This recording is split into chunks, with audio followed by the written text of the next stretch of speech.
नमस्कार दोस्तों, MT Hindi story में आप सभी का स्वागत है। आज हम प्रेमचंद की कहानी आंसुओं की होली सुनेंगे। नामों को बिगाड़ने की प्रथा ना जाने कब चली और कहां शुरू हुई। इस संसार व्यापी रोग का पता लगाए तो ऐतिहासिक संसार में अवश्य अपना नाम छोड़ जाए। पंडित जी का नाम तो श्री विलास था, पर मित्र लोग सिलबिल कहा करते थे। नामों का असर चरित्र पर कुछ न कुछ पड़ जाता है। बेचारे सिलबिल सचमुच ही सिलबिल थे। दफ्तर जा रहे हैं मगर पजामे का इजारबंद नीचे लटक रहा है। सिर पर फेल्ट कैप है पर लंबी सी चुटिया पीछे झांक रही है। अचकन यो बहुत सुंदर है। ना जाने इन्हें त्योहारों से क्या चिढ़ थी। दिवाली गुजर जाती पर वह भला मानुस कौड़ी हाथ में न लेता, और होली का दिन तो उनकी भीषण परीक्षा का दिन था। 3 दिन वह घर से बाहर ना निकलते। घर पर भी काले कपड़े पहने बैठे रहते थे। यार लोग टोल में रहते थे कि कहीं बच्चा फंस जाए, मगर घर में घुसकर तो फौजीदारी नहीं की जाती। एक आधा बार फंसा भी, मगर घिघिया पुदिया कर बेदाग निकल गए। लेकिन अब की समस्या बहुत कठिन हो गई थी। शास्त्रों के अनुसार होम वर्ष का ब्रह्मचर्य का पालन करने के बाद उन्होंने विवाह किया था। ब्रह्मचर्य के परिपक्व होने में जो थोड़ा बहुत असर रही, वह 3 वर्ष के गौने की मुद्दत ने पूरी कर दी। यद्यपि स्त्री से कोई शंका न थी, तथापि वह औरतों को सिर चढ़ाने की हामी न थी। इस मामले में उन्हें अपना वही धुराना ढंग पसंद था।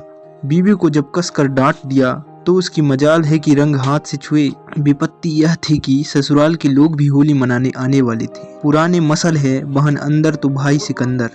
इन सिकंदरों के आक्रमण से बचने का कोई उपाय ना सूझता था। मित्र लोग घर में ना जा सकते थे, लेकिन सिकंदरों को कौन रोक सकता है। स्त्री ने आंख फाड़ कर कहा, अरे भैया, क्या सचमुच रंग ना घर लाओगे?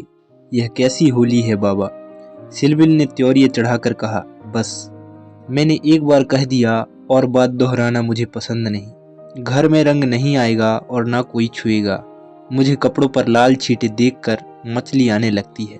हमारे घर में ऐसे ही होली होती है। स्त्री ने सिर झुकाकर कहा, तो ना लाना रंग संग, मुझे रंग लेकर क्या करना है? जब तुम ही रंग ना छुओगे तो मैं कैसे छू सकती हूँ? सिलबिल ने प्रसन्न होकर कहा, निसंदेह यही साध्वी स्त्री का धर्म है, लेकिन भैया तो आने वाले हैं, वह क्यों मानेंगे? उनके लिए भी मैंने एक उपाय सोच लिया है। उसे सफल बनाना तुम्हारा काम है। मैं बीमार बन जाऊंगा, एक चादर ओढ़ कर लेट रहूंगा। तुम कहना इन्हें ज्वर आ गया, बस चलो छुट्टी हुई। स्त्री ने आंख नचाकर कहा, ए नौज, कैसी बातें मुंह से निकालती हो? ज्वर जाए मुद्दई के घर, यहाँ आए तो मुंह झुलसा दूं निगोड़े का। तो फिर दूसरा उपाय ही क्या है? तुम ऊपर वाली छोटी कोठरी में छिप रहना। मैं कह दूंगी उन्होंने जुलाब लिया है, बाहर निकलेंगे तो हवा लग जाएगी। पंडित जी खिल उठे, बस यही सबसे अच्छा है। 1389 होली का दिन है। बाहर हाहाकार मचा हुआ है। पुराने जमाने में अबीर और गुलाम के सिवा और कोई रंग ना खेला जाता था। अब नीले, हरे, काले सभी रंगों का मेल हो गया है, और इस संगठन से बचना आदमी के लिए तो संभव नहीं। हाँ, देवता बचे। सिलबिल के दोनों साले मोहल्ले भर के मर्दों, औरतों, बच्चों और बूढ़ों का निशाना बने हुए थे। बाहर की दीवान खाने के फर्श, दीवारें, यहाँ तक कि तस्वीरें भी रंग उठी थी। घर में भी यही हाल था। मोहल्ले की नदनें भला कब मानने लगी थी, पर नाला तक रंगीन हो गया था। बड़े साले ने पूछा, क्यों री चंपा, क्या सचमुच उनकी तबीयत अच्छी नहीं? खाना खाने भी ना आए? चंपा ने सिर झुकाकर कहा, हाँ भैया, रात ही से पेट में कुछ दर्द होने लगा। डॉक्टर ने हवा में निकलने को मना कर दिया है। जरा देर बाद छोटे साले ने कहा, क्यों जीजा जी, क्या भाई साहब नीचे नहीं आएंगे? ऐसा भी क्या बीमार है, कहो तो ऊपर जाकर देखाऊं? चंपा ने उसका हाथ पकड़कर कहा, नहीं नहीं, ऊपर मत जाइयो, वह रंग बंग ना खेलेंगे। डॉक्टर ने हवा में निकलने को मना कर दिया है। दोनों भाई हाथ मल कर रह गई। सहसा छोटे भाई को एक बात सूझी, जीजा जी के कपड़ों के साथ क्यों ना होली खेलें? वे तो नहीं बीमार हैं। बड़े भाई के मन में यह बात बैठ गई। बहन बेचारी अब क्या करती? सिकंदरों ने कुंजिया उसके हाथ से ली और सिलबिल के सारे कपड़े निकाल निकाल कर रंग डाले, रुमाल तक न छोड़ा। जब चंपा ने उन कपड़ों को आंगन में अलगनी पर सूखने को डाल दिया तो ऐसा जान पड़ा मानो किसी रंगरेज ने ब्याह की जोड़ी रंगी हो। सिलबिल ऊपर बैठा बैठा यह तमाशा देख रहे थे, पर जबान न खोलते थे। छाती पर सांप सा लौट रहा था। सारे कपड़े खराब हो गए, दफ्तर जाने को भी कुछ ना बचा। इन दुष्टों को मेरे कपड़ों से ना जाने क्या बैर था। घर में नाना प्रकार के स्वादिष्ट व्यंजन बन रहे थे। मोहल्ले की एक ब्राह्मणी के साथ चंपा भी जुटी हुई थी। दोनों भाई और कई अन्य सज्जन आंगन में भोजन करने बैठे तो बड़े साले ने चंपा से पूछा, कुछ उनके लिए भी खिचड़ी बिचड़ी बनाई है? पूरियां तो बेचारी आज खा ना सकेंगे। चंपा ने कहा, अभी तो नहीं बनाई, अब बना लूंगी। बाहरी तेरी अक्ल, अभी तक तुझे इतनी फिक्र नहीं की वह बेचारे खाएंगे क्या? तू तो इतनी लापरवाह कभी ना थी। जा निकाल ला जल्दी से चावल और मूंग की दाल। लीजिए खिचड़ी पकने लगी। इधर मित्रों ने भोजन करना शुरू किया। सिलबिल ऊपर बैठे अपनी किस्मत को रो रहे थे। उन्हें इस सारी विपत्ति का एक ही कारण मालूम होता था, विवाह। चंपा ना आती तो ये साले क्यों आते, कपड़े क्यों खराब होते, होली के दिन मूंग की खिचड़ी क्यों खाने को मिलती। मगर अब पछताने से क्या होता है। जितनी देर में लोगों ने भोजन किया उतनी देर में खिचड़ी तैयार हो गई। बड़े साले ने खुद चंपा को ऊपर भेजा कि खिचड़ी की थाली ऊपर दे आए। सिलबिल ने थाली की ओर कुपित नेत्रों से देखकर कहा, इसे मेरे सामने से हटा ले जाओ। क्या आज उपवास ही करोगे? तुम्हारी यही इच्छा है तो यही सही। मैंने क्या किया, सवेरे से जुटी हुई हूँ। भैया ने खुद खिचड़ी डलवाई और मुझे यहाँ भेजा। हाँ, वह तो मैं देख रहा हूँ कि मैं घर का स्वामी नहीं, सिकंदरों ने उस पर कब्जा जमा लिया है। मगर मैं यह नहीं मान सकता कि तुम चाहती तो और लोगों के पहले ही मेरे पास थाली ना पहुंच जाती। मैं इसी पतिव्रता धर्म के विरुद्ध समझती हूँ। और क्या कहूँ, तुम तो देख रहे थे कि दोनों जने मेरे सिर पर सवार थे। अच्छी दिल लगी है कि और लोग तो समोसे और खस्ते उड़ाएं और मुझे मूंग की खिचड़ी दी जाए। वाह रे नसीब, तुम इसे 2-4 कौर खा लो, मुझे ज्यों ही अवसर मिलेगा दूसरी थाली लाऊंगी। सारे कपड़े रंगवा डाले, दफ्तर कैसे जाऊंगा। यह दिल लगी मुझे जरा भी नहीं भाती। मैं इसे बदमाशी कहता हूँ। तुमने संदूक की कुंजी क्यों दे दी, क्या मैं इतना पूछ सकता हूँ? जबरदस्ती छीन ली, तुमने सुना नहीं, करती क्या? अच्छा, जो हुआ सो हुआ, यह थाली ले जाओ। धर्म समझना तो दूसरी थाली लाना, नहीं तो आज व्रत ही सही। एकाएक पैरों की आहट पाकर सिलबिल ने सामने देखा तो दोनों साले आ रहे हैं। उन्हें देखते ही बेचारे ने मुंह बना लिया, चादर से शरीर ढक लिया और कराहने लगी। बड़े साले ने कहा, कहिए कैसी तबीयत है, थोड़ी सी खिचड़ी खा लीजिए। सिलबिल ने मुंह बनाकर कहा, अभी तो कुछ खाने की इच्छा नहीं है, नहीं उपवास करना तो हानिकारक होगा, खिचड़ी खा लीजिए। बेचारे सिलबिल ने मन में इन दोनों शैतानों को खूब कोसा और विष की भांति खिचड़ी कंठ के नीचे उतारी। आज होली के दिन खिचड़ी ही भाग्य में लिखी थी। जब तक सारी खिचड़ी समाप्त न हो गई दोनों वहां डटे रहे, मानो जेल के अधिकारी किसी अनशन व्रतधारी कैदी को भोजन करा रहे हो। बेचारे को ठूस ठूस कर खिचड़ी खानी पड़ी। पकवानों के लिए गुंजाइश ही ना रही। 10 बजे रात को चंपा उत्तम पदार्थों का थाल लिए पतिदेव के पास पहुंची। महाशय मन ही मन झुंझला रहे थे। भाइयों के सामने मेरी परवाह कौन करता है। ना जाने कहां से दोनों शैतान फट पड़े। दिन भर उपवास कराया और अभी तक भोजन का कहीं पता नहीं। बारे चंपा को थाल लाते देखकर कुछ अग्नि शांत हुई। बोले, अब तो बहुत सबेरा है, 1-2 घंटे बाद क्यों ना आई। चंपा ने सामने थाली रखकर कहा, तुम तो ना हारी ही मानते हो न जीती। अब आखिर ये दोनों मेहमान आए हुए हैं, इनकी सेवा सत्कार ना करूं तो भी तो काम नहीं चलता। तुम्ही को बुरा लगेगा, कौन रोज आएंगे। ईश्वर ना करे कि रोज आए। यहाँ तो एक दिन में बधिया बैठ गई। थाल की सुगंधमय तरबतर चीजें देखकर सहसा पंडित जी के मुखार बिंद पर मुस्कान की लाली दौड़ गई। एक एक चीज खाते थे और चंपा को सहारते थे।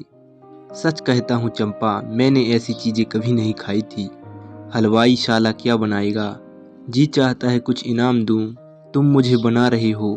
क्या करूं, जैसे बनाना आता है बना लाई। नहीं जी, सच कह रहा हूँ, मेरी तो आत्मा तक तृप्त हो गई। आज मुझे ज्ञात हुआ कि भोजन का संबंध उदर से इतना नहीं जितना आत्मा से है। बतलाओ क्या इनाम दूं, जो मांगू वह दोगे? दूंगा, जनेऊ की कसम खाकर कहता हूँ, ना दो तो मेरी बात जाए। कहता हूँ भाई, अब कैसे कहूँ, क्या लिखा पढ़ी कर दूं?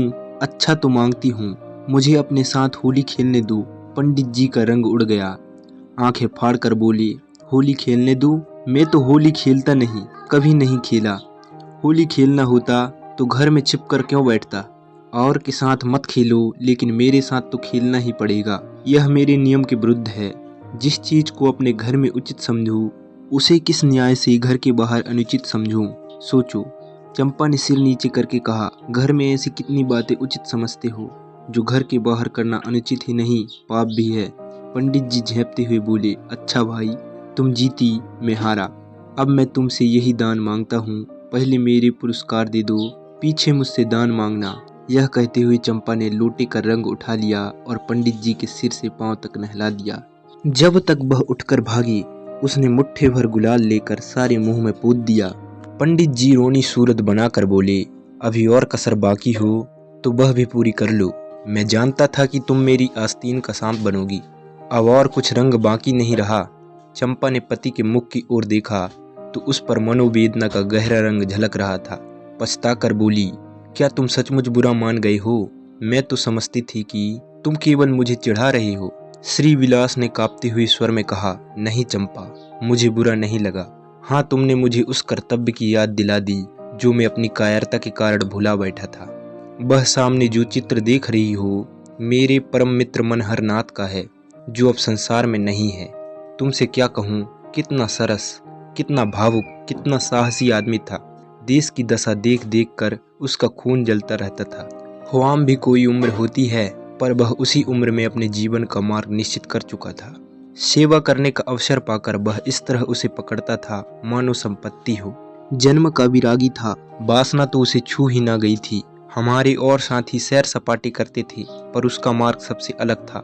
सत्य के लिए प्राण देने को तैयार। कहीं अन्याय देखा और भवे तन गए, कहीं पत्रों में अत्याचार की खबर देखी और चेहरा तमतमा उठा। ऐसा तो मैंने आदमी ही नहीं देखा। ईश्वर ने अकाल ही बुला लिया, नहीं तो वह मनुष्य में रत्न होता। किसी मुसीबत की मारी का उद्धार करने को अपने प्राण हथेली पर लिए फिरता था। स्त्री जाति का इतना आदर और सम्मान कोई क्या करेगा।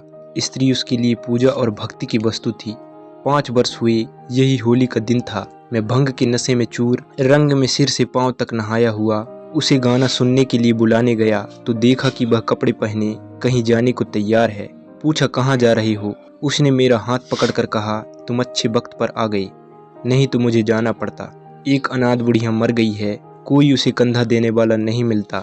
कोई किसी मित्र से मिलने गया हुआ है, कोई नशे में चूर पड़ा हुआ है, कोई मित्रों की दावत कर रहा है, कोई महफिल सजाए बैठा है, कोई लाश को उठाने वाला नहीं। ब्राह्मण क्षत्रिय उस चमारिन की लाश कैसे छुएंगे? उनका तो धर्म भ्रष्ट होता है। कोई तैयार नहीं होता। बड़ी मुश्किल से 2 कहार मिले हैं। एक मैं हूँ, चौथे आदमी की कमी थी, सो ईश्वर ने तुम्हें भेज दिया। चलो चले। हाय, अगर मैं जानता कि यह प्यारे मनहर का आदेश है तो आज मेरी आत्मा को इतनी ग्लानि ना होती। मेरे घर कई मित्र आए हुए थे, गाना हो रहा था। उस वक्त लाश उठाकर नदी जाना मुझे अप्रिय लगा। बोला, इस वक्त तो भाई मैं नहीं जा सकूंगा, घर पर मेहमान बैठे हुए हैं, मैं तुम्हें बुलाने आया था। मनहर ने मेरी ओर तिरस्कार के नेत्रों से देखकर कहा, अच्छी बात है, तुम जाओ, मैं और कोई साथी खोज लूंगा। मगर तुमसे मुझे ऐसी आशा नहीं थी। तुमने भी वही कहा जो तुमसे पहले औरों ने कहा था। कोई नई बात नहीं थी। अगर हम लोग अपने कर्तव्य को भूल न गए होते तो आज यह दशा ही क्यों होती। ऐसी होली को धिक्कार है। त्योहार तमाशा देखने, अच्छी अच्छी चीज़ें खाने और अच्छे अच्छे कपड़े पहनने का नाम नहीं है। यह व्रत है, तप है। अपने भाइयों से प्रेम और सहानुभूति करना ही त्योहार का खास मतलब है। और कपड़े लाल करने से पहले खून को लाल कर लो। सफ़ेद खून पर यह लाली शोभा नहीं देती। मुझे उस वक्त यह फटकारें बहुत बुरी मालूम हुई। अगर मुझ में वह सेवा भाव ना था तो उसे मुझे यूँ धिक्कारने का कोई अधिकार ना था। घर चला आया, पर वे बातें बराबर मेरे कानों में गूंजती रही। होली का सारा मज़ा बिगड़ गया। 1 महीने तक हम दोनों की मुलाकात ना हुई। कॉलेज इम्तहान की तैयारी के लिए बंद हो गया था, इसलिए कॉलेज में भी भेंट ना होती थी। मुझे कुछ खबर नहीं वह कब और कैसे बीमार पड़ा, कब अपने घर गया। सहसा एक दिन मुझे उसका एक पत्र मिला। हाय, उस पत्र को पढ़कर आज भी छाती फटने लगती है। श्री विलास एक क्षण तक गला रुक जाने के कारण बोल ना सके। फिर बोले, किसी दिन तुम्हें फिर दिखाऊंगा। लिखा था, मुझसे आखिरी बार मिल जा, अब शायद इस जीवन में भेंट ना हो। खत मेरे हाथ से छूटकर गिर पड़ा। उसका घर मेरठ के जिले में था। दूसरी गाड़ी जाने में आधा घंटे की कसर थी। तुरंत चल पड़ा, मगर उसके दर्शन ना बदे थे। मेरे पहुंचने के पहले ही वह सिधार चुका था। चंपा, उसके बाद मैंने होली नहीं खेली। होली ही नहीं, और सभी त्योहार छोड़ दिए। ईश्वर ने शायद मुझे क्रिया की शक्ति नहीं दी थी। अब बहुत चाहता हूँ कि कोई मुझसे सेवा का काम ले।